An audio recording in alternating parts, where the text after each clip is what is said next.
లేకపోతే ఒక కాంగ్రెస్ పార్టీ అధికార ప్రతినిధి ఈరోజు ఒక ప్రముఖ ఛానల్లో మాట్లాడుతూ తిన్నదరగక ఒళ్ళు బలిసి దీక్షలు చేస్తున్నారు, ఒళ్ళు బలిసి రోడ్ ఎక్కుతున్నారని మాట్లాడతాడు. ఏమైనా తమాషా? ఎందుకంత చిన్నచూపు, ఎందుకంత అహంకారం? మీకు అధికారం తలకెక్కిందా? ఇది తెలంగాణ గడ్డ మీద పుట్టిన ప్రతి వ్యక్తిలో డిఎన్ఏలో తిరుగుబాటు ఉంటుంది, తెగింపు ఉంటుంది, త్యాగం ఉంటుంది. అణిచివేయాలని చూస్తే అగ్గి పుట్టిస్తాం బిడ్డ, గుర్తుపెట్టుకో. తమాషా చేస్తాను. అవును, కాంగ్రెస్ పార్టీ కోసం పాపం ఈ వేల మంది నిరుద్యోగులు అశోక్ నగర్ నుంచి వెళ్ళి కార్లు పెట్టుకొని వెళ్ళి ఊరూరు వెళ్ళి తండ గ్రామము గూడెము తిరిగి కాంగ్రెస్ పార్టీకి ఓటు వేయమని చెప్పి ఈరోజు రోడ్డు ఎక్కితే, అవును వాళ్ళు తిన్నది ఎరగకనే రోడ్ ఎక్కింది. అట్లే ఉన్నది. మీ మాటలు చాలా అవమానకరంగా ఉన్నాయి. ఒళ్ళు జాగ్రత్త పెట్టుకొని మాట్లాడండి.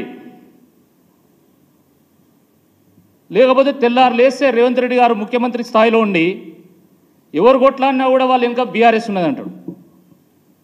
బరాబర్ బీఆర్ఎస్ ఉంటుంది, ఎందుకు ఉండకూడదని అడుగుతున్నా. మిమ్మల్ని పరిపాలన చేయమని చెప్పేసి మీకు 64 సీట్లు ఇస్తే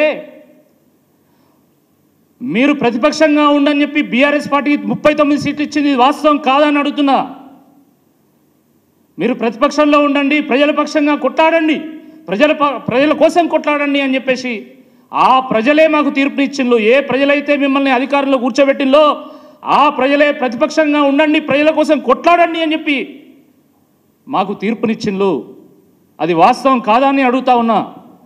ఎందుకు కొట్లాడకూడదు? అరే, ఉస్మానియా యూనివర్సిటీలో వందల మంది పోలీసులు కవాతు చేస్తున్నారండి, కవాతు చేస్తున్నారు. అసలు ఎవరిచ్చిండు వీళ్ళకి అధికారం యూనివర్సిటీకి ఎంటర్ కావడానికి? ఏ చట్టం ప్రకారం మీకు యూనివర్సిటీలో మీరు ఎంటర్ అవుతారు? అంటే పోలీసుల నీడలో విద్యార్థులు చదువుకో అన్నా? ఎందుకు ఈ గతి? ఏంది ఈ నిర్బంధం? ఎందుకు ఇన్ని ఆంక్షలు? పోలీసులు పిడిగుద్దులు గుద్దుతూ ఉంటే, నక్సలైట్లను పట్టుకొని చితకబాదినట్టు విద్యార్థులను చితకబాదుతూ ఉంటే బీఆర్ఎస్ పార్టీ చూస్తూ ఊరుకుంటుందా అండి? తెలంగాణ కోసం కొట్లాడినటువంటి పార్టీ, తెలంగాణను సాధించినటువంటి పార్టీ, తెలంగాణలో 10 సంవత్సరాల పాటు పరిపాలన చేసినటువంటి పార్టీ, ఈరోజు ప్రతిపక్షంలో ఉన్నటువంటి పార్టీ చూస్తూ ఎందుకు ఊరుకుంటుందని చెప్పి నేను మాట్లాడుతూ ఉన్నా. ఈరోజు స్వచ్ఛందంగా నిరుద్యోగులు, వాళ్లకు ఓట్లేసినటువంటి నిరుద్యోగులు రోడ్డు ఎక్కి మాకిచ్చినటువంటి హామీలు నెరవేర్చండి అని చెప్పి వాళ్ళు ప్రశ్నిస్తూ ఉంటే, వాళ్ళని అణిచివేస్తూ ఈరోజు పోలీసుల పహారాలో వాళ్ళను బెదిరిస్తూ ఉంటే బీఆర్ఎస్ పార్టీ అక్కడనో ఇక్కడనో భరోసా కల్పించేటువంటి ఒక ప్రయత్నం చేస్తూ ఉన్నది. తప్పుందా దీంట్లో? తప్పుందా? అంటే ఆ రోజు నువ్వు పోరాటం చేస్తే, నువ్వు ప్రశ్నిస్తే అది ఉద్యమం. ఈరోజు నిరుద్యోగులు రోడ్డెక్కితే, నిరుద్యోగులు ప్రశ్నిస్తే ఇది నాటకం అవుతుందా? మరి ఆ రోజు నిరుద్యోగులు ప్రశ్నిస్తున్నప్పుడు, ఆ రోజు నిరుద్యోగులు బీఆర్ఎస్ ప్రభుత్వం మీద పోరాడుతున్నప్పుడు వాళ్ళ వెనుకున్నది మీరేనా? మీరే కుట్ర చేసిందా? మీరు కుట్ర చేసి ఈరోజు బీఆర్ఎస్ ప్రభుత్వాన్ని కూల్చిందా అని అడుగుతున్నా. సిగ్గుండాలి అట్లా మాట్లాడడానికి కొంచెమన్నా. ప్రతిపక్షం ఉన్నప్పుడు తప్పకుండా ప్రజలకు మద్దతునిస్తుంది, ప్రజలకు భరోసానిస్తుంది. దాంట్లో తప్పేందని అడుగుతున్నా.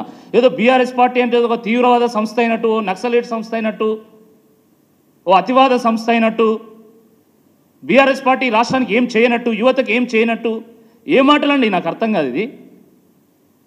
కొన్ని విషయాల్లో లోటుపాట్లు ఉండొచ్చు, ప్రజలు అనుకున్న తీరులో కొన్ని విషయాల్లో పరిపాలన చేయకపోవచ్చు. అందుకే కదా ప్రజలు తీర్పిచ్చింది. మీరు అంతకంటే మంచిగా చేస్తారనే కదా ప్రజలు మీకు తీర్పునిచ్చింది. మరి మీరేం చేస్తున్నారు? తల్లి పాలు తాగి రొమ్ము గుద్దినట్టుగా ఈరోజు వ్యవహారం చేస్తూ ఉన్నారు.